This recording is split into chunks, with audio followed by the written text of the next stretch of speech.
It's 9 years since you made that. Yeah, almost 10 years.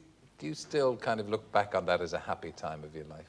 Probably the best time of my life. It was the first experiences that really showed me how to grow up. I learned a lot of lessons, and it was a really happy time.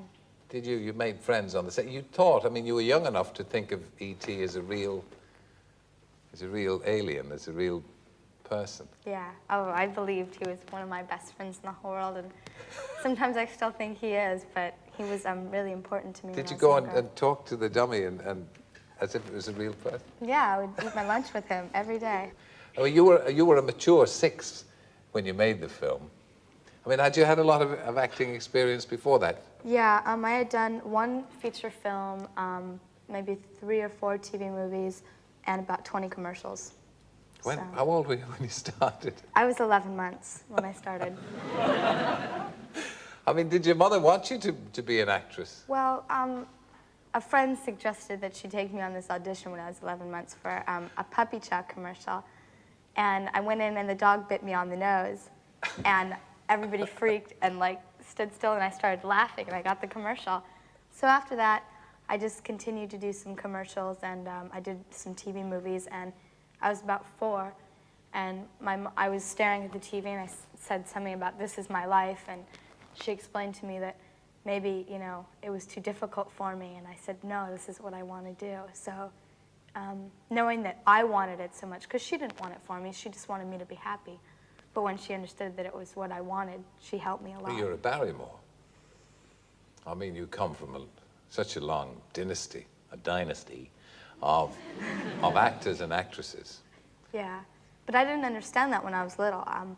My name was just my last name, and I was explained many times that my family was a very big acting family and the Shakespearean theater, but I never really understood. And then as I got older, my mother would show me more work of my family. Of course, your progress downhill from the time you were about 9 has been pretty well documented, but in a sense, it's good to hear it again because it can be a lesson and it can help other young people. I mean, how old were you when you first had alcohol?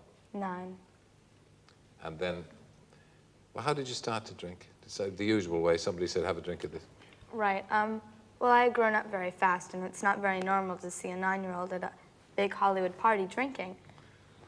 And it looks a little weird, and people were laughing and just saying, you know, I dare you to do this, and I did, and I got really drunk, and it was such a scary, frightening feeling, yet it was such an escape from everything else in the world that I had a very liking to it, and...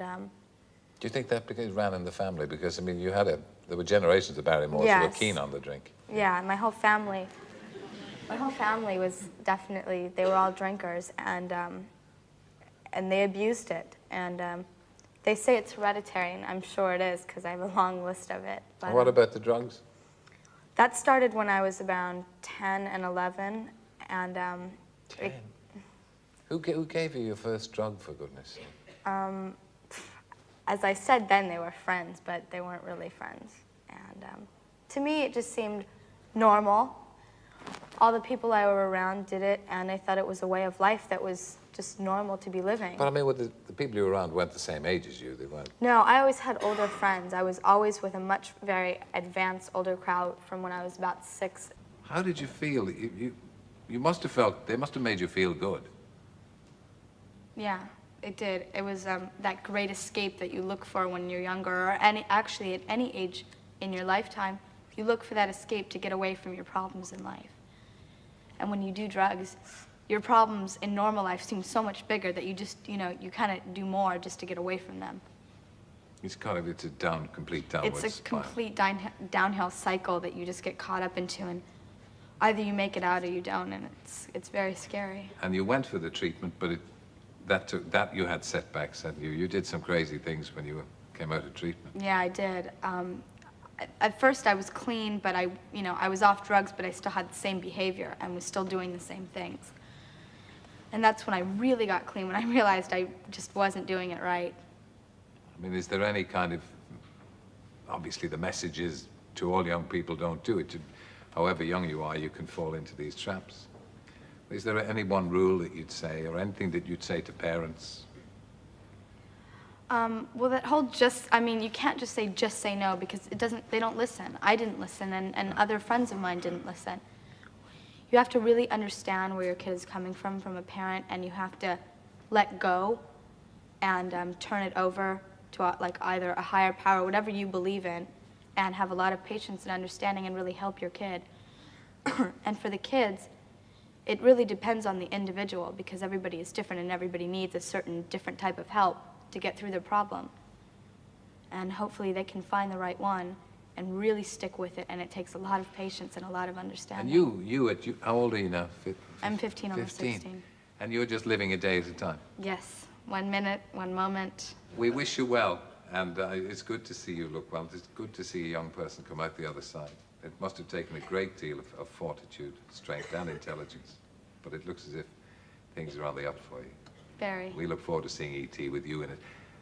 A very small Drew Barrymore, very innocent, with an awful time ahead of her, and now you're out the other side of it. And we hope you'll continue to be. Thank you. Drew Barrymore.